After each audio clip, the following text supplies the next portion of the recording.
지금 차들 그 체조 지상고를 보여줘 보세요. 옆에. 예, 그 럭셔리 라인업의 SUV, 도시명 SUV 치고는 체조 지상고가 좀 있어요. 바닥에서 예. 땅에서 차바닥이 조금 그렇죠. 높아 간격이 예. 크다는 이야기죠. 그러니까 보통 이런 게 왜 이렇게 디자인을 했냐면 여기다가 이제 하부 쪽에 배터리를 넣고 전기차 파워트레인으로 변경을 할 수 있게끔 이제 공유를 하겠다라는 의도인 거죠. 그래서 이 GV80은 요 모델을 개발을 하고 내연 자동차로만 운영을 하는 게 아니라 요걸 가지고 이제 전기차까지 만들어서 요거를 이제 EV로도 운영을 하겠다. 그 설계가 녹여 있고. 그래서 인테리어도 그래요. 저희 쪽이라서요. 네, 인테리어도 보면 이게 그 심플한 건데 말하자면 통합 OS가 올라가게 되면 이런 식으로 이제 변경이 돼야 돼요. 그러니까 통합 OS는 여러분들이 아시다시피 스마트폰 생각하면 돼요. 스마트폰이 버튼으로 움직이는 그 물리적인 버튼들이 다 없어져 버렸잖아요. 그래서 뭐 예전에 블랙베리라든지 그 초기에 그 블랙잭 같은 스마트폰들은 버튼을 밑에 다 달아놨단 말이에요. 근데 이게 통합 제어로 OS에서 움직이는 기능에서는 이 버튼들이, 물리적인 버튼들이 사실 필요가 없거든요. 그래서 그걸 감안해서 이게 심플하게 구성을 하고서 이제 여백의 미다.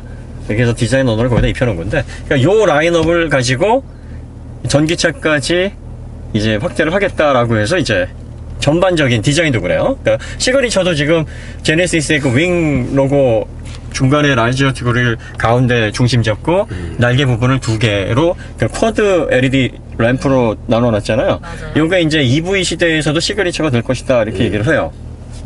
이게 와이드 사이즈로 이게 한 15인치 정도 돼 보이는데 문제는 여기 이제 터치 기능이 들어가 있단 말이에요. 근데 터치 기능이 들어가 있는데 이거를 키가 아주 큰 사람이나 팔이 긴 사람은 괜찮은데 평균적인 신장이거나 아니면 여성 운전자들 같은 경우에는 손이 안 닿아요. 맞아. 예. 그러니까 지금 예를 들면 저도 남자로서 키가 상당히 좀 작은 편이고 키에 비례해서 팔도 좀 짧은 편이거든요. 네. 근데 지금 딱 의자에 앉은 상태에서 참 이 상태예요. 네. 안 근데 이걸 닿아요. 조작하려고 보면 몸을 숙여야 된단 말이죠. 몸을 숙여야 되는. 몸을 숙이면 시야가 좁아져요. 그러면 이제 위험하니까 물론 이 그 다이얼 있어요. 여기 그 조정할 수 있는 이 조그 다이얼 형태하고 이제 십자키까지 하는 다이얼이 있긴 한데 그러니까 이제 터치 기능은 거의 절반 이상이 아마 운전 중에는 물론 운전 중 터치는 안 좋지. 그러니까 이제 멈추고 나서 이렇게 하는 데는 문제가 없는데 멈추고 하더라도 이걸 이렇게 해서 허리를 굽여야 되는 이런 문제가 생겨요. 그러니까 저도 쫙 뻗어야지만 닿는 정도거든요. 맞아요. 네.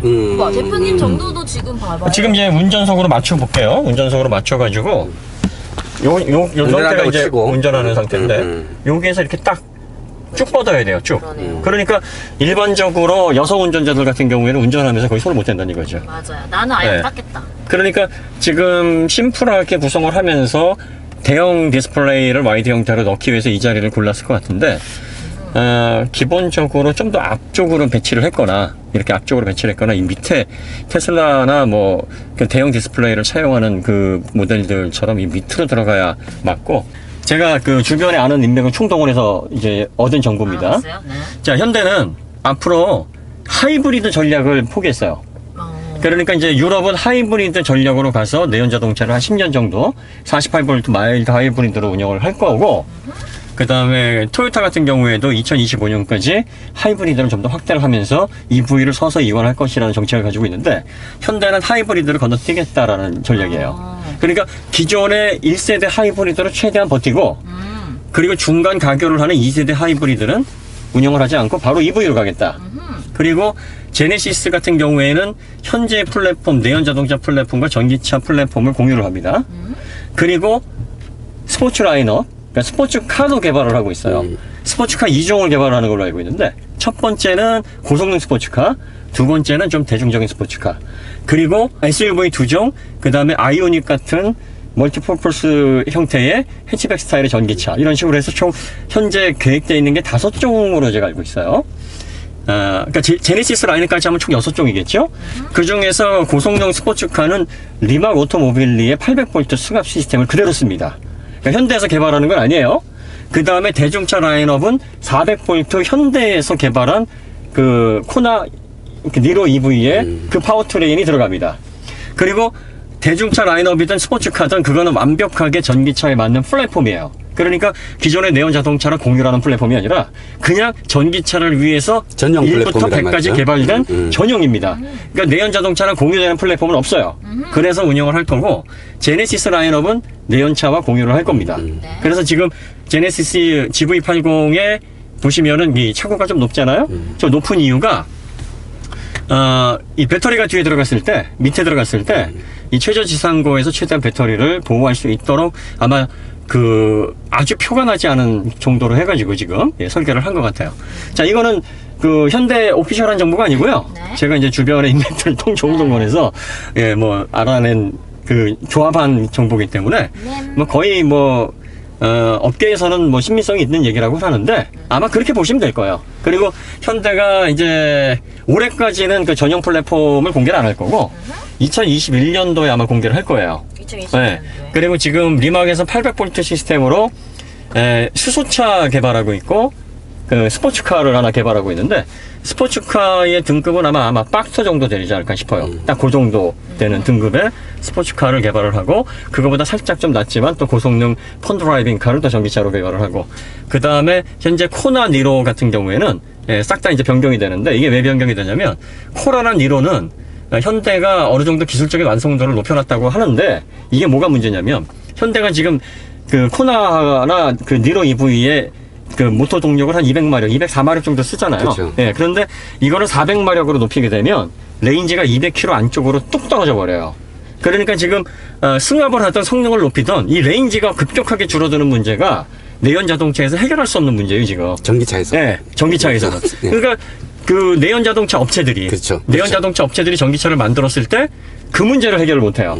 그래서 벤츠가 EQC를 만들어 놓고 400마력, 408마력을 했는데 309km가 지금 최선이었던 거예요. 그래서 결국은 벤츠도 800V 승합을 하겠다 해서 리마크하고 지금 차세대 전기차 사업을 하고 있어요. 자, 그래서 벤츠도 곧 있으면 EQC 말고 다른 이제 고성능 차가 나올 거예요. 현대도 그 문제를 가지고 있거든요. 똑같이. 그러니까 내연차가 마음 먹으면 전기차를 만들 수는 있긴 있는데 테슬라의 모델 S라든지 모델 3 이런 고성능을 내면서 레인지까지 확보를 할 수 있는 그런 효율을 지금 못 내요.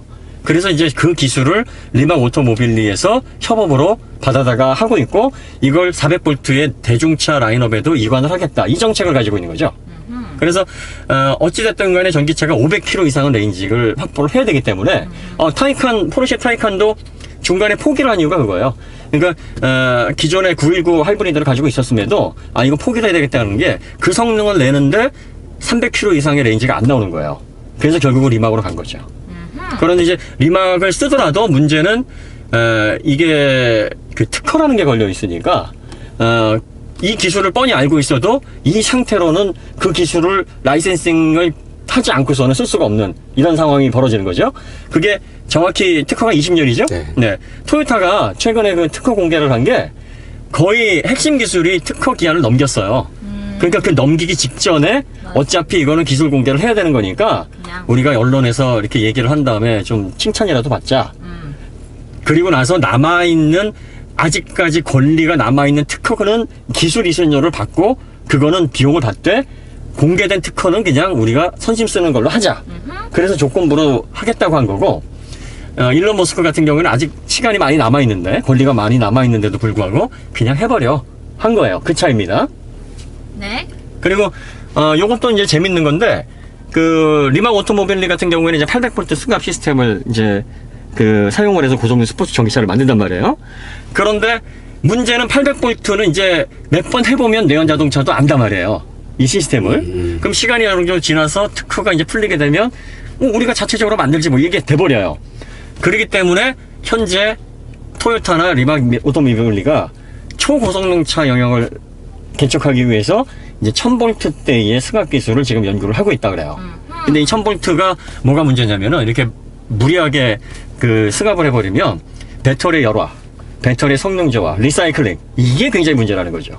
그러니까 지금 내연 자동차들이 전혀 다른 파워트레인을 가지고 자동차를 만들어내고 효율을 이끌어내야 되는데 이걸 지금 어떻게 해야 될지에 대한 총체적인 그림을 가지고 있지 못하고 핵심 기술이 없다 보니까 결국은 여기서 빌리고 저기서 빌리고 이런 현상이 벌어지는 겁니다.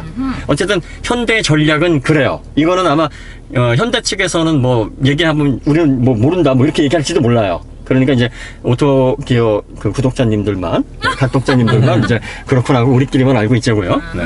나옵니다. 근데 굉장히 은은하게 들어오네요. 이게 최대 밝기인데. 네. 아, 이게 최대 밝기랍니다. 네. 뒤쪽은 없네요. 이쪽. 뒤쪽도 있어요. 요건가? 뒤쪽도 아래 보면 잘 안 보이네. 여기 이쪽에. 잘 안 보입니다. 근데 이게 럭셔리 카드 프리미엄 차들은 앰비언트 라이트가 밝게 안 들어와요. 대체적으로 왜지? 은은하게 들어옵니다. 그러니까 있는 듯 없는 듯 감추어진 듯한 스타일로 해서 이걸 키는 경향이 있지. 이게 이제 좀 저렴한 모델일수록 밝아요. 아하, 명확하고. 그렇구나. 그 다음에 여기에 그 숨겨져 있는 히든 라이트 형식이 좀 고급스러운 거고, 요 라인 따라서 그냥 뭐 아주 나 여기 있어 하고 들어오는 것들이 보통 이제 대중차나 좀 저렴한 차들에서 구현되는 방식이니까 요거는 있는 듯 없는 듯 그냥 분위기적으로 사용자가 인식하지 못하게 하는 게 이게 사실은 맞아요. 그러니까 보통 프리미엄 브랜드들이 이런 식으로 하는데 예전에는 현대가 이런 식의 세팅을 잘 못했어. 지금은 이제 이런 것들도 어느 정도 급에 맞게 할 수 있는 그런 어떤 감각이 생긴 거예요. 괜찮은 거예요 이게. 네, 괜찮답니다, 여러분. 컬러는 뭐 이렇게 다양하게 바꿀 수 있도록 되어 있습니다. 네. 핸들 그립감이 어떤지 질문해 주셨어요. 스티어링 휠이 좀 두터운 편이에요. 두터운 편이고 가죽은 부드럽다기보다 약간 표면이 살짝 거친 편이에요. 근데 이게 쓰다 보면 표면이 살짝 닳아지면서 부드러워지거든요. 근데 그게 어떻게 될지는 모르겠어요. 그 다음에 방금 이제 오돌토돌한 면을 좀 지났는데 네.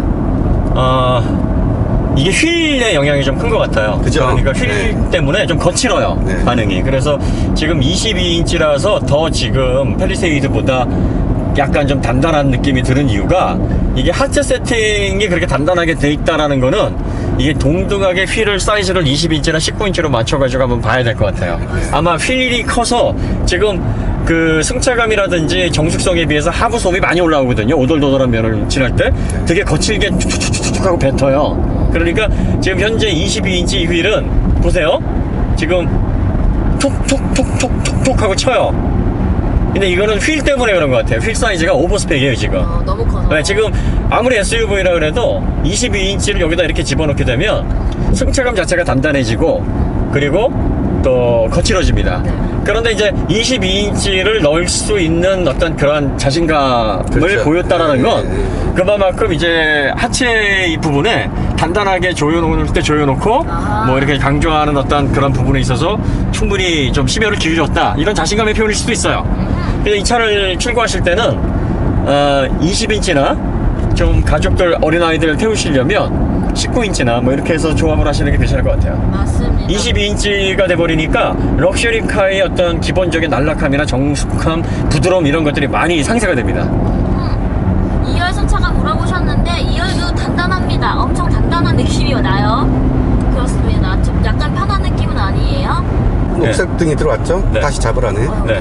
자 이제 깜빡이 한번 켜보시죠. 해서 옆에 차들이 있어 갖고요. 네, 이쪽으로 한번 해보시죠. 이쪽 차선으로. 네. 깜빡이 킨 상태에서 네. 움직이나? 오, 가는 건가? 네. 가죠? 오, 네, 갑니다. 가고 네. 깜빡이를 끄면 네. 오, 안 됐네. 무서워라, 씨. 그냥 가네요. 여기 차선은 인식을 못 하나요? 네. 잠깐만요. 네. 핸들을 잡으세요. 네. 돌려주는데 잡으라고 계속 경고를 하네요. 네. 많이 붙었는데 이제 긴장해서 잡았는 모양이에요. 네. 그럼 이제 차 없을 때 반대 방향으로 한번 해보시죠. 잠깐만. 이런 게 되는구나, 이제. 안 잡았는데 돌 딱딱 쳐주긴 하네요. 네. 자, 이제 잡으시고. 지금 계속 안 잡고는 있어요. 네. 안 잡고 있어요, 여러분? 차들 있을 때 자기가 어떻게 차선 변경을 하는지도 한번 봐야 되니까. 자, 왼쪽 네. 깜빡이를 켰는데 네. 지금 변경을 안 하네요. 안 하네요. 네. 지금 이게 밤이라서 이럴 수 있어요. 네. 이게 그렇죠. 카메라 기반이기 때문에 밤이라서 이럴 수 있습니다. 이게 그 센싱 정보가 이렇게 확실하지 않으면 이런 것들이 정확하게 작동을 안 할 수 있습니다. 그러니까 곧바로 가는 직진 코스하고 이렇게 차선 바꾸는 거하고는 좀 다른 얘기이기 때문에 네. 여기서 한번 다시 해보시죠. 네. 그리고 지금 차선이 지금 약간 다 거의 지워진 도로라 지금 명확하지가 않아요. 네. 자, 코너입니다. 잡아주나 네. 봅시다. 이 정도. 코너를 잡아주는 거는 지금 잡아주고 있어요. 잡아주긴 이 정도 코너는 네. 잡아주네요. 네. 잡는 거는 이게 한쪽으로 치우쳤다가 다시 안으로 들어오고 뭐 치우쳤다가 안으로 들어오고 이런 스타일이에요. 네. 근데 거의 차선을 좀 물기도 하네요. 그렇죠. 네, 차선을 넘어가기 물기도 전에 해요. 지금 잡는 것 같아요. 네, 그러니까 치우쳐서 잡고 치우쳐서 잡고 이런 식으로 지금 돼 있어요. 이게 넘어간 다음에 차선이 명확하지 않다라고 판단을 해서 못 잡는 경우가 있을 수 있는, 방금 보여줬는데 네. 이게 이제 밤이라서 아마 그런 문제점들이, 이게 왜 그러냐면 그 레이더하고 그 카메라의 이미지 정보를 이 믹싱을 해가지고 캘리브레이션을 해요. 지금의 방식은. 그 다음에 이제 자율주행은 대체적으로 이 세팅을 할 때 뭘로 하냐면 이제 그 함수 있잖아요. 네. 함수로 수학적인 계산을 해서 그 해를 입력을 하는 거예요. 그런 식으로 코딩을 하면서 GNSS하고 MIU 하고 들어오는 정보들을 이제 칼만 필터로 오차를 줄이는 그런 방식이거든요. 그런데 이게 아직은 초기 단계라 많은 변수에 이게 대응을 못해요. 그러니까 지금 고속도로 주행 보조는 그냥 편안하게 이렇게 어시스트를 위급할 때 한두 번 해주는 보호하는 역할, 그 정도로 인식을 하셔야 됩니다. 생각보다 핸들 반응이 예민한데요? 그쵸? 생각보다? 보통 요 정도 급의 SUV가 이렇게 살짝 반응을 돌릴 때 반응 안 하거든요, 잘? 일단 유격이 네. 그리 많지 않고 네. 반응 시간도 잠깐만요. 좀 즉각적이에요 지금. 근데 이게 다 연관이 돼 있는 거예요. 왜냐하면 네. 보통 이제 시승회에서 네. 이게 서스펜션에 대한 자신감이 없으면 22인치 휠을 달아서 평가를 못 시켜요. 그 반응성도 네. 22인치가 살짝 도움을 주는 거죠 네. 지금. 그런데 22인치를 넣었다는 거는 그 정도는 견딜 수 있도록 네. 단단하고 타이트하게 조율을 했다는 얘기예요. 네. 그러면 당연히 스티어링 휠도 거기에 맞춰서 예민해질 수밖에 없어요. 네. 그러니까 지금 이 모델 같은 경우에는 고속주행감이나 핸들링이나 이런 다각적인 어떤 2B 이상의 고출력을 염두에 두고 설계를 했다는 거죠. 네. 그래서 아마 400마력대나 500마력 근접하는 출력까지를 받아내려면 지금 이 정도 서스펜션의 완성도는 있어야 돼요. 네. 그래서 이제 제가 예측한 게 400마력 초중반대의 전기차까지 얘를 쓸 모양이다 라고 말씀을 드렸던 게 그거예요. 지금 얘가 한 300마력이 좀 안 돼 280마력인데 요 정도 출력을 다루는 서스펜션으로 넉넉해요. 그러니까 레인지가 지금 그 설계에 대한 레인지가 상당히 높아요. 지금 아주 정확하게 표현을 하면 네. 그저 그래요. 그저 그래요. 그저 그렇다? 네. 그러니까 이제 인상적이진 않아요. 그리고 답답하지도 않고 인상적이지도 않다. 그 말이 제일 황당한 말이지. 좋다는 말이야, 나쁜 말이야. 그저 그렇단 말이죠. 자, 그러니까 이게 무슨 말이냐면 그냥 성능 보고 살 차는 아니에요. 네. 네. 그렇게 이해하시면 돼요. 그럼 편의성 네. 보고 살차? 뭐 편의성이나 뭐 그 옵션, 그 다음에 디젤이면서 적당히 연비 나오면서 네. 뭐 답답하지 않은 성능. 그럼 뭐 어떤 차가 그 성능이 좋은 거냐 이렇게 말씀하시는데 요게 이제 가격대가 6,580에서 8,000 중반까지 간단 말이에요. 네. 8,000 초반까지 디젤은. 그러면 그 가격을 생각했을 때 그래도 뭐 이 정도면은 뭐 그냥 그래 이상적인 성능은 아니다. 네. 뭐 이렇게 말씀드릴 수 있어요. 네. 이 정도 괜찮은 게 지금 라이트 광원이 안으로 들어가 있잖아요. 맞아, 네. 들어가 이게 있어. 제 눈하고 이 선이 연결이 되면 제가 눈 붙여서 운전을 잘 못해요. 그렇죠. 근데 지금 살짝 숨어 있기 때문에 시야를 그렇게 가리는 편은 아닙니다. 그리고 이렇게 커지도록 이렇게 네. 반사판도 패턴식으로 해놓고 이런 것들 이제 이게 이런 거죠. 그러니까 고기도 먹어본 사람들이 한다고 맞아요, 맞아요. 이제 현대가 럭셔리에서 조금씩 이해가 넓어지고 네, 있는 네. 거예요. 예전에는 이런 데 신경 못 썼는데 이제는 하나하나 디테일까지 신경을 쓰는 거예요. 이 광원을 보여드리고 싶은데 안 보이네요, 잘. 지금 연비 한번 봐주실 수 있나요? 아까 출발할 때 네. 주차장에서 공회전하고 출발할 때 연비가 그 7점 초반이었어요. 네. 그러니까 그건 공회전 들어가 있으니까. 근데 지금 10.8이에요. 10.8이랍니다. 뭐 한 평균 10 보시면 될 것 같아요. 네. 요 정도 주행에서. 아까 네. 공식 연비는 11 나왔던 것 같은데. 그러니까 거의 비슷하게 나오는 거예요. 비슷하게 11.2? 나오죠. 네, 네. 네, 거의 비슷하게 나오는 것 같아요. 여기, 디젤이니까 뭐 그 정도는 나올 거예요. 여기도 거울이 있답니다. 네. 신기하네. 그 휠이 확실히 오버스펙이에요. 맞아요. 네. 그러니까 22인치는 나중에 옵션으로도 선택 안 하시는 게 좋을 것 같아요. 근데 요새는 유행이 네. 거의 유행이잖아요. 그러니까요. 네?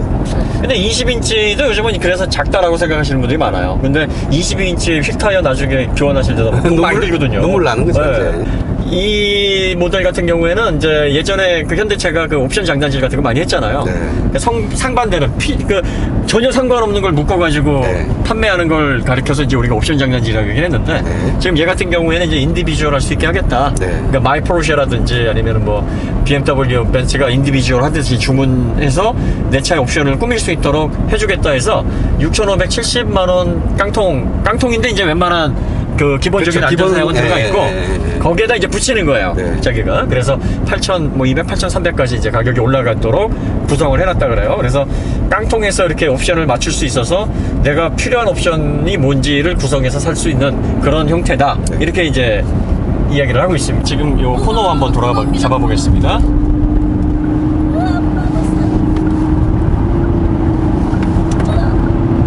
잘 좋네요. 예, 뭐 이 정도면 운동은 순수하죠. 이게 지금 방금 몇 번 끊어가지고 이제 핸들링을 했는데 네. 중간중간에 차가 이렇게 거동을 잡으면서 네. 롤은 발생을 하는데 차가 이렇게 한쪽으로 쏠리거나 아니면 미끄러지거나 하는 현상 없이 별로, 네. 자세를 잘 잡아요. 네네. 그러니까 기본적으로 차대 설계나 서스펜션의 구성이나 이런 것들은 괜찮아요. 기본기는 돼 네. 있는 거라고 보여집니다. 그러니까 아마 더 상위 라인업이나 그 고출력의 차들까지 염두에 두고 총체적으로 그림을 그려낸 게 맞는 것 같아요.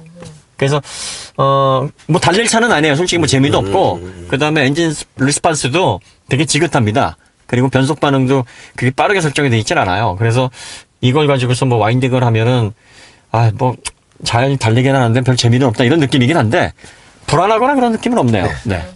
그리고 펠리세이드보다 확실히 거동이 깔끔하네요. 네. 펠리세이드는 약간 좀 잘 도는데 차체 밸런스가 괜찮기는 했어요. 그래서 잘 도는데 약간 헐거운 느낌이 좀 있었습니다. 그게 뭐냐면 네. 저 항상 이제 펠리세이드 하면 그때의 느낌이 이제 몸놀림이 날렵한 뚱땡이라고 그렇죠. 했는데 네, 네. 그 날렵하다는 의미가 몸이 막 이렇게 살짝 이렇게 딱 하는 거예요. 얘는 네. 근데 천천히 움직이면서도 뭔가 할 일은 다 하는 거예요. 네. 아주 얘도 뭐 그냥 롤을 잘 억제하고 스토퍼성이 강한 모델은 절대 아닌데 이 덩치나 공차 중량에 비해서는 그래도 한쪽을 잘 컨트롤합니다. 그러니까 요즘 현대가 차를 무작정 그냥 막 만들어내는 브랜드는 아니다라는 걸 보여주네요. 네, 증강현실은 카메라 기반으로 해서요. 증강현실로 한번 가볼까요? 네, 한번 가보죠 뭐. 네, 네, 여기 한번 보여드리겠습니다. 네, 이거, 네. 이겁니다. 네. 잠깐만. 네. 천천히 부탁드립니다. 자, 증강현실로 하니까 보이시죠? 속도가 바로 나오기 때문에 아, 네. 증강현실로. 저희 지금 바로 나오기 때문에 네. 증강현실 보여드리고 있습니다. 네, 이렇게 해서 카메라 기반으로 해가지고 이제 이렇게. 그러니까 지금 우리가 2차선에 달리고 있으니까 네. 이 선이 이렇게 돼 있는 거고 자 네. 1차선으로 가볼게요. 오, 그러네. 자 1차선으로 가면 오. 이 선이 이제 1차선으로 그러네요. 보이는 거죠. 컴포트입니다. 이게 컴포트죠. 네. 그리고 컴포트에서는 지금 한 90에서 잠깐 흔들어 보겠습니다. 네. 자, 흔들립니다. 잘 잡으세요. 이 정도로 흔들리거든요. 네. 자 이제 딱 이 정도 가보죠. 느낌. 벨트 꽉 맸죠? 네, 자, 이제 벨트 문제가 아니지만, 네. 네, 스포츠입니다. 스포츠 갑니다, 스포츠. 여러분. 자, 흔들어 주세요. 가속감이 살짝 세진 듯 하나 뭐 이런 느낌. 네. 그 다음에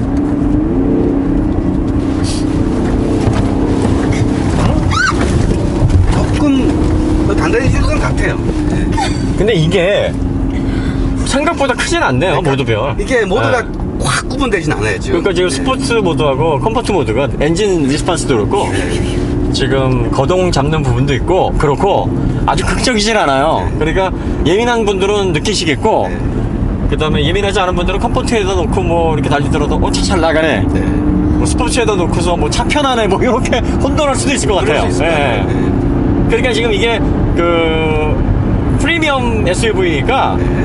이걸 가지고서는 전투적인 운전을 하는 운전자들보다는 편안하고 여유있게 드라이빙을 하는 오너들이 더 많을 것이다라고 생각을 했기 때문에 연령대가 이거는 좀 높거든요. 그래서 이게 최근에 그랜저 그 페이스리프트 하면서 그 폭을 넓혔단 말이에요. 걔보다 폭을 좁혔네요, 얘는. 네. 지금 모두 간에 네. 폭이 좁습니다. 현대차 특유의 그 초반 담력. 이니셜 바이트? 네, 그게 센 것 같진 않아요. 음. 네. 그 스포츠 사주셨어요. 블랙약 아크님. 네. 깜빡이 켜면 스스로 차선 변경된다는데 사실인가요? 네, 사실입니다. 네, 사실입니다. 네. 아까 되더라고요. 그리고 이제 밤에는 조금 오류가 나올 수 있어요. 그러니까 밤에 차선 변경을 하다가 반대쪽 차선을 좀 약간 넘어가는 듯한 현상이 생길 수 있으니까 낮에 이걸 한번 해보셔야 될 것 같아요. 자, 브레이크 밟겠습니다. 네. 조심하세요. 네, 브레이크. 노즈다운이 기본적으로 좀 생기고, 네. 그 다음에 그 제동력이 어느 정도 이상되니까 벨트가 꽉 매지네요. 네. 다시 밟고 가속해 보세요.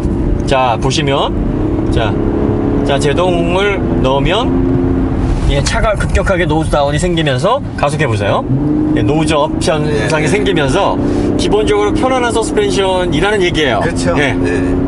그런데 이 편안한 서스펜션인데도 불구하고 이 정도에서 발생하는 롤 치고는 네. 차체 거동이나 밸런스를 잘 잡는 잡아요. 거죠. 네, 네. 예. 타이어를 뭐 20인치나 19로 바꿔도 이런 느낌이 날 건가를 좀 봐야 되겠죠. 예, 그래서 조금 지금은 더 커지겠죠. 예, 22인치라서 약간 그 덕을 좀 보는 것 같기는 한데 대신 이제 승차감 부분이나 뭐 이런 부분, 그다음에 진동 흡수 부분에서는 약간 지금 불리한 세팅이랍니다. 네. 시트 착화감 어떤가요? 그렇게 나쁘지는 않아요. 그리고 약간 단단한 느낌이 좀 드네요. 네, 시트가 네, 예. 푹신푹신은 아니고 네. 약간 단단입니다. 네. 약간 단단. 그리고 시트가 기본적으로 좀 사이즈가 큰 편이라 체격이 작으신 분들에게는 좀 불편할 수 있을 것 같아요. S 엔진과 그 지금 이 직렬 6기통 엔진 차이를 좀 설명해 주시죠. 일단은 음색이나 이런 게 얘가 훨씬 좀 부드럽네요. 아, 네. 스무스하달까? 네. 좀 더 실키하다 그럴까? 네. BMW 표현을 다 빌리면. 네. 그 다음에 출력이나 나가는 맛은 네. 네. 천천히. 네. 계속하십시오. 네, 출력이나 나가는 맛은 네. 차 무게가 있고 그 기업이나 이런 게 다르기 때문에 딱히 뭐라고 말씀드리진 못하겠지만 네. 뭔가 이렇게 단순한 치고 나가는 맛은 거의 좀 비슷한 것 같아요. 얘가 좀 더 부드러운 것 같아요. 네. 예, 얘가 좀 부드러운 느낌. 네. 예. 근데 뭐 기본적인 출력 자체가 뭐 크게 차이 나거나 그러진 않은 것 같아요. 네. X5랑 비교하면 어떠신가요? 글쎄요. X5랑 성격이 좀 다릅니다. 예, X5의 그 비교를 하게 되면 스포츠성은 아무래도 뭐 좀, 예, 그 GV80이 X5에 비해서 스포츠성이 좋지는 않아요. 예, 하지만 이제 부드러운 느낌이라든지 아니면 사용 편의성이라든지 뭐 이런 면에 있어서는 X5에 비해서는 좀 더 우리나라 소비자들에게 편안하게 다가갈 수 있고 사용할 수 있는 그런 장치들 구성으로 좀 되어 있고요. 네. 그 X5하고 지금 GV80하고는 유저층이 안 겹칠 것 같아요. 제가 보기에는. 디자인도 그렇고 내부 구성도 그렇고 주행 질감이나 뭐 엔진 베리에이션이나 뭐 이런 것을 다 봤을 때 별로 그렇게 X5에서 이쪽으로 넘어오시는 분들, BMW에서 이쪽으로 넘어오시는 분들은 안 계실 것 같고 지금 이 모델을 주의 깊게 보시는 분들은 SUV를 구입을 하시는데 뭐 펠리세이라든지 아니면은 뭐 이런 어떤 대중차의 큰 차보다 좀 더 고급감 있으면서 럭셔리를 좀 경험을 해볼까 하는 그런 비기너나 연배가 좀 있으신 예, 비기너들. 은퇴를 하면서 나도 좀 좋은 차를 아니면 좀 이제 생활도 안정됐으니까 SUV 중에서 국산 모델 중에서 옵션 잘 들어간 뭐 이런 분들을 겨냥을 한 모델이라서 이건 별로 이렇게 겹치지 않을 것 같아요. 예, 그리고 X5랑 비교될 수 있는 그런 상품성이나 그런 포지션이 있는 차도 아니에요. 맞습니다. 네. 렉서스에서도 넘어갈까 아닐까도 조금 좀 생각을 제가 잠시 해봤는데 RX에서도 넘어갈 유저들이 그렇게 많지 않을 것 같아요. 왜냐면은 RS보다 편하진 않아요, 솔직히. 근데 RS보다 스포츠성은 좀 있는 것 같은데 RS보다 인상적으로 고급스럽거나 인상적으로 편하진 않아요. 이게 무슨 말이냐면 이런 어떤 분명한 컬러 부분에 있어서는 지금 GV80이 약간 좀 애매해요.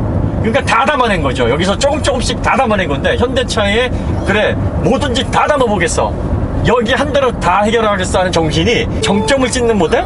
예, 그러니까 종합상자인데 이건 고급 과자로 이루어진 종합상자를 원하시는 분들에게 필요한 거예요. 그러니까 어느 한 부분에 역점을 두고 어느 한 부분에 마케팅 포인트를 둔 모델이 아닙니다. 그래서 그걸 좋아하시는 분들이 오기 때문에 극강의 편의성이나 어떤 사용자가 느끼는 어떤 고급감으로 완전히 가버린 렉서스 고객들은 에이, 이거 별론데? 생각할 거고요. 스포츠성과 프리미엄이라는 요소를 적절히 섞은 BMW 오너들도 에이, 이거 좀 그런데? 그 다음에 메르세데스 벤츠처럼 그래 차는 역시 벤츠야, 그리고 고속주행감 뭐 난 이게 좋아 하는 오너층이 보기에도 에이 이럴 거예요. 그런데 이제 이런 어떤 경험들을 안 하시고 그냥 뭐 국산차인데 좀 편리세이드나 이런 차들보다 좀 고급스럽고 수입차 타기는 좀 그렇고 또 유지하기도 좀 편하고 옵션도 가격 대비 다양하게 들어가 있고 어디 가서 좀 꿀리지도 않고 이런 차 없나? 이런 분들에겐 딱인 거죠. 그러니까 현대가 이거는 한마디로 말하면 우리나라 고급 사용자층을 철저하게 계산을 해서 공략을 하는 거예요. 미국 시장이나 유럽 시장이나 이런 해외 시장을 겨냥했다고 보기 좀 어려워요.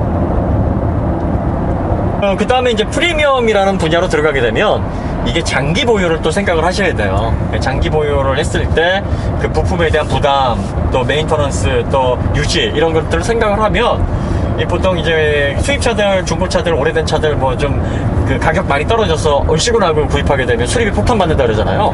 그러니까 이제 GV80을 장기적으로 보유를 해서 그래 뭐 브랜드 조금 좀 양보하고 뭐 이런 다양한 어떤 종합 선물 세트가 난 좋겠어 하고서 이쪽으로 오시는 분이라면 나름 의미는 있어요. 예. 그래서 그런 고객들을 많이 좀 겨냥을 하지 않았나 그런 느낌이 좀 듭니다. 그리고 철저하게 좀 타보니까 이건 국내 시장을 겨냥한 거예요. 그래서 그 엔진 베리에이션도 보면 다운사이징 엔진보다 조금씩 배기량 높게 가는 게 48V 하이브리드 설계하고 그걸 적용해서 과도기적인 기술을 적용하는 비용을 그냥 아끼고 배기량 더 주고 출력 넉넉하게 주면서 그냥 한 세대 더 버티고 EV로 넘어가겠다. 그런데는 지금 이런 전략이에요. 뭐하러 하이브리드로 힘 빼냐, 그냥 EV로 바로 갈 거면 우리 그냥 급행열차 타겠다, 전기차용 급행열차를 타겠다, 이런 전략인 것 같아요. 북미는 제가 볼 때는 제네시스로 포기할 수밖에 없어요. 왜냐하면 북미는 아시겠지만 브랜드가 굉장히 크게 좌우하는 그런 지역입니다. 그러니까 토요타도 북미에서 그 GM하고 프리몬트 공장 세우고 그리고 켄터키에 자체 공장 세우면서 품질 끌어내고 고용 창출하고 나서 그리고 나서 단연간 토요타는 고장 없어, 토요타는 보험료도 싸, 이런 신뢰도를 바탕으로 크고 그래서 렉서스가 나와서 성공을 한 거거든요. 근데 현대는 지금 이제 와서 대중차 조금 인정받고 있고 이제 와서 가성비 좋은 차로 인정받고 있는 그런 시점에서 럭셔리 라인업을 북미에서 제네시스로 이런 차가 갑자기 나왔다고 소비자들이 절대로 안 사요. 근데 현대도 그걸 알아요. 그러니까 이거 하이브리드로 해가지고 48로 따라가 봤자 이거는 뭐 쓸데가 없다. 그러니까 우리는 EV로 바로 가겠다 해서 현대가 지금 전기차 플랫폼 내연차를 기반으로 한 3종, 그 다음에 전기차 전용 플랫폼 한 3-4종 해가지고 한 6, 7종 정도 이미 개발 완료된 걸로 제가 알고 있는데 곧 2021년서부터는 전기차 전용 플랫폼 나올 거고요. 이 차는 아마 내연차랑 전기차 같이 운영할 겁니다. 자, 이 차는 국내에서 독일차의 수요를 뺐거나 뭐 그러지는 못할 거예요. 왜냐하면 독일차 오너들이 이런 SUV를 원하진 않아요. 그리고 X5를 구입하시는 분이나 GLE 뭐 GLS 구입하시는 분들 보면 니즈가 확실합니다. 브랜드 컬러라든지 뭐 주행질감 이런 게 확실해서 고급적인 기능을 이렇게 종합상자로 구현한다 그래서 이분들이 매력을 느끼진 않아요.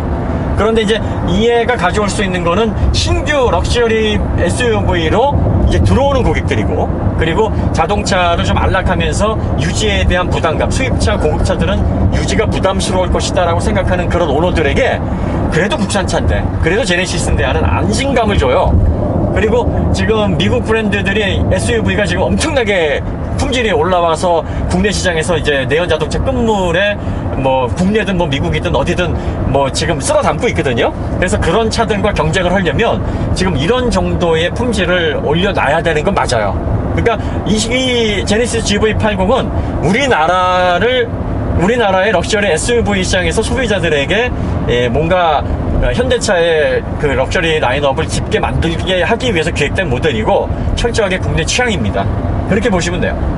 그리고 연 24,000대 판매를 하겠다고 그러는데 그 제네시스가 연 8만 대 정도 전체 브랜드 통틀어서 10만 대를 못 팔아요.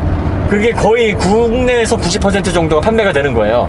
그러니까 24,000대도 역시 뭐 국내에서 이렇게 판매되는 게 아마 전반적인 수요일 겁니다. 해외 시장에서는 거의 뭐 기대하기 좀 어려운 지금 상황이에요. 또 이런 그 내연 자동차나 마일드 하이브리드라든지 뭐 인슈퍼차저가 적용되지 않은 이런 전통적인 그 3000cc, 3500cc의 터보 엔진의 이런 SUV들은 이제 그 대중차 위주로 판매가 되고 있어요. 럭셔리차 위주로 판매가 되는 것보다는. 그 다음에 럭셔리 카들은 이제 플러그인으로 가거나 아니면은 뭐 하이브리드로 가거나 뭐 이런 식으로 해서 양분이 되고 있는데, 현대는 그냥 플러그인 하이브리드든 뭐 마이더 하이브리드든 우리 생략하고 EV로 넘어가겠다, 이 전략입니다. 네, 확실히 말씀드리면 GV80은 국내용이에요. 이렇게 보시면 돼요. 저희가 볼 땐 그렇습니다. 그리고 앞으로 전기차의 시대가 그래 멀지 않았다는 게 현대가 발걸음을 그렇게 서두르고 있다는 사실에서부터 읽을 수가 있는 거죠. 그렇죠. 네. 에어 서스펜션은 왜 빠졌나요? 그러니까 이제 이런 거예요. 그러니까 이게 에어 서스펜션까지 집어넣게 되면 가격이 또 많이 상승을 하죠. 그 다음에 지금은 이제 그 티어 1, 티어 2가 이제 워낙에 그 단가들이나 뭐 이런 어떤 기능들이 정해져 있어서 붙이면 돈이에요. 그러다 보니까 또 이게 메인터넌스에 대한 부담이나 이런 것들이 증가해버리면 얘도 수입차랑 다름없어지거든요. 근데 이런 게 있어요. 수입차, 그러니까 독일의 럭셔리 SUV나 독일의 럭셔리 라인업을 선호하는 사람들은 이게 수리비가 100만원, 200만원 들어가면 그럴 수 있어 이렇게 생각을 하는데, 이게 국내 브랜드란 말이에요. 아무리 제네시스라도 갑자기 뭐 200만원, 300만원 수리비가 나오면 야 이게 말이 돼? 하면서 저항감이 커진단 말이죠. 그러니까 이런 어떤 에어 서스펜션이나 고급 어떤 그 단가가 비싼 부품들을 집어넣게 됐을 때 그 나중에 고객들이 느끼는 어떤 심리적인 부담감이나 충격을 덜어내려면 이거 넣을 수가 없어요. 그러니까 현대에서도 그걸 다 감안하고 상품 기획에서 야 이걸 넣었을 때 나중에 이런 문제점들이 생기니까 이거는 좀 어려워 이렇게 얘기를 하는 거죠. 저희가 보기에는 예. 의미가 없는 차는 아니에요. 그러니까 이제 현대에서도 이런 의미는 있을 것 같아요. 현대에서도 럭셔리 부분에서 품질이 떨어지지 않는 제조 능력은 과시를 했다.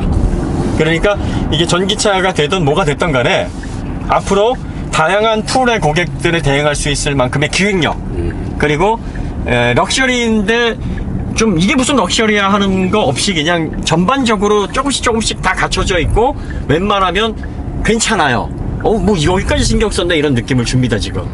그리고 목적성이 분명한 어떤 브랜드, 그러니까 상품성은 아니지만 현대로서는 목적성을 분명히 가져갈 수가 없어요. 왜냐하면 그 제네시스라는 브랜드의 사람 소비자들은 어떤 특별함을 기대하지 않아요. 제네시스는 스포츠 브랜드도 아니고 렉서스처럼 극강의 편의성을 제공하는 그런 브랜드도 아니에요. 아직까지 브랜드 컬러가 명확하진 않아요. 지금 이 모델 같은 경우에는 어차피 고급 종합 선물 세트로 갈 수밖에 없어요. 그러니까 현대에서는 아까도 이제 브랜드의 헤리티지를 설명을 했는데, 소비자들이 이 정도급 되면 브랜드를 보고 집어요. 그러니까 이게 아무리 상품성이 좋거나 기능이 많아도 럭셔리란 그런 거예요. 그리고 럭셔리는 전통 때문에 구입을 하는 거고, 성능이 다소 부족하거나 편의성이 부족하더라도 소비자들은 그 가치를 높게 봅니다. 그래서 사실은 럭셔리 라인업으로 진입하는 게 사실은 어려워요. 그 벤틀리가 지금 상품성이나 뭐 가격 대비 스펙으로 보면은 대단해요. 이미 레이싱 유전자도 1930년 이후에는 르망에도 변변치 않게 나가보지도 않았고, 이렇지만 아직까지도 벤틀러는 그 르망의 최고속 그 코너인 그 뮬산이라는 이름을 플래그십에다 넣고 사람들은 그 전통이나 가치를 3, 4억씩 주고 사요. 그러니까 현대가 아직까지 그 브랜드를 못 가지고 있는 상황에서 이렇게 가는 건 어쩔 수 없는 선택입니다. 그러니까 이걸 좋아하시는 분들에게는 또 다른 브랜드에서 보는 것들이 굉장히 좀 제한적이거나 이 가격에 왜 이런 게 없어라고 비춰질 수도 있어요. 그러니까 어차피 시장은 나눠져 있고 구분되어 있기 때문에 현대가 나름대로는 선택과 집중을 잘한 거예요. 네. 그리고 이 부분에서 제가 우려했던 게 뭐냐면, 야, 너 앞으로 그럼 여기다가 전기차 집어넣으면 이게 돼? 그런데 그것까지 고려를 한대요. 그러니까 1.5 세대의 EV가 여기에 실리더라도 그렇게 거부감이 생기거나 이건 뭐 완전히 무늬만 전기차인데 이런 느낌은 좀 덜 할 것 같아요. 그러니까 현대가 지금까지 장기적으로는 생각을 많이 안 하고 당장의 상품성에 대해서만 기획을 했는데, 이제는 조금씩 앞을 보고 있고 장기적으로 뭔가를 상품성을 계속 끌고 나가기 위한 지속적인 가치를 위해서 뭔가 생각을 깊이 하고 있는 그런 어떤 결과물이 아니었나. 이 레이아웃도 보면은 그렇고요. 그런 느낌이 좀 들어요. 그럼 마지막으로 이제 어떤 분들에게 추천한다 하는 게 있을까요? 럭셔리, 그러니까 독일차 특유의, 유럽차 특유의 럭셔리 SUV를 경험하신 분들은 좀 애매할 수 있어요. 그러니까 그런 분들도 뭐 가족들 간에 이렇게 편안하게 이렇게 좀 왔다 갔다 할 수 있는 부담 없는 그 프리미엄 SUV를 선택하고 싶다, 뭐 신경 크게 쓰고 싶지 않다라고 생각하시는 분에게 나름 괜찮을 수 있으나, 그런 분들에게는 이제 아무래도 좀 사용자 측이라든지 취향 호불호가 많이 나뉠 것 같고, 럭셔리 브랜드로 진입을 하는 분들 중에서 가급적이면 가격 대비 기능이 풍부하고, 그 다음에 또 장기 보유를 염두에 두고 있으신 분들 가운데서 이게 나중에 무상 보증이 끝나더라도 수리비에 너무 지나친 비용을 쓰고 싶다는 생각이 없으신 분들, 그리고 뭐 하나에 특별하게 관심을 갖고 있거나 치중하시는 분들보다는 토탈 밸런스나 토탈 어떤 그 차량의 가치, 기능적인 만족감 이런데 큰 점수를 주시는 분들이라면 괜찮을 수 있어요. 네. 도장 품질은 어땠었나요? 현대 도장 품질 많이 좋아졌죠. 네. 네, 그래서 현대 도장이 좀 약하다는 얘기가 많이 있었어요, 그동안. 현대 도장도 많이 좋아졌어요. 그리고 무광 도장도 이제 3종이 나오는데 70만 원 정도 이렇게 들어가는. 이게 여러분들이 그 도장 관련해 가지고 프리미엄 뭐 브랜드하고 대중차 브랜드하고 도장 쓰이는 그 양이 달라요. 그 보통 자동차의 그 페인트가 한 4kg 정도, 1갤런 정도 들어가요. 그러니까 1갤런이 3.6인가요? 3.7인가요? 그 정도 되죠? 네, 그러니까 꽤 많이 들어가는데, 또 어떤 식의 도료를 썼느냐에 따라서 달라요. 그 다음에 그 클리어도 뭐 UV 클리어를 썼느냐, 아니면 또 뭐 듀폰 같은 아주 고급 재료를 썼느냐, 이거에 따라서 가격 차이가 굉장히 벌어지거든요.